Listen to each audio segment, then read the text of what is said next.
It's crazy, but I've been teaching and reading and writing about the Declaration of Independence for almost 20 years. Over time, I have come to understand that that very, very short text is the single best education in political philosophy a person could have.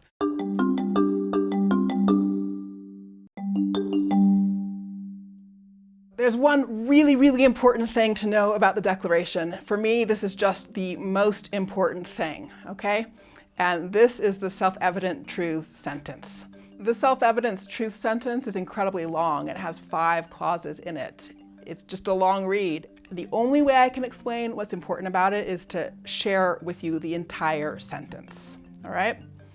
We hold these truths to be self-evident, that all men are created equal, that they are endowed by their Creator with certain unalienable rights, that among these are life, liberty, and the pursuit of happiness, that to secure these rights, governments are instituted among men, deriving their just powers from the consent of the governed, that whenever any form of government becomes destructive of these ends, it is the right of the people to alter or to abolish it, and to institute new government, laying its foundation on such principle and organizing its power in such form as to them shall seem most likely to effect their safety and happiness.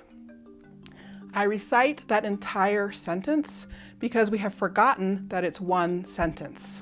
The first newspaper printer who published the text scooped everybody else an unofficial copy, stuck a period in the middle of that sentence after pursuit of happiness. The official printer printed it correctly a few days later, but that first printing by Benjamin Towns circulated because it was the first printing. And as a result, our tradition for reprintings of the Declaration very often has a period after pursuit of happiness. And I will tell you, I have seen time and again people who just stop reading at that period after pursuit of happiness. In the 18th century, they used the concept of self-evidence to explain logical relations among things. So the point is that the structure of that sentence is some premises. People have rights, governments are supposed to secure rights, and those premises lead to a conclusion. If governments aren't securing rights, it's the people's job to fix it up. And you need that whole sentence to understand the argument of the Declaration.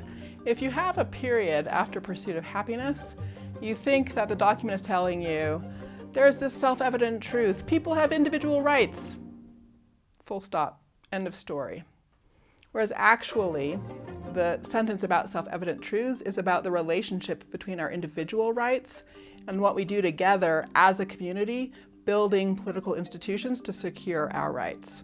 When you lose that second part, you're actually losing sight of what the democratic project is fundamentally about.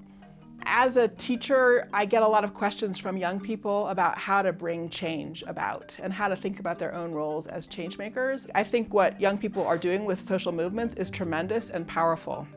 But I do think that if you want to be an effective civic agent, you need to understand all the levers of change. And one of the most important levers of change is political institutions. And so one has to kind of get out that user's manual and figure out how to operate state institutions at the state level and federal institutions at the national level. And I think if you're building a social movement, you have to integrate that understanding about how the powers of government get organized. That's that language from the Declaration again. For me, it's a living document, and it has in it this kernel about how to understand civic agency, even in the present.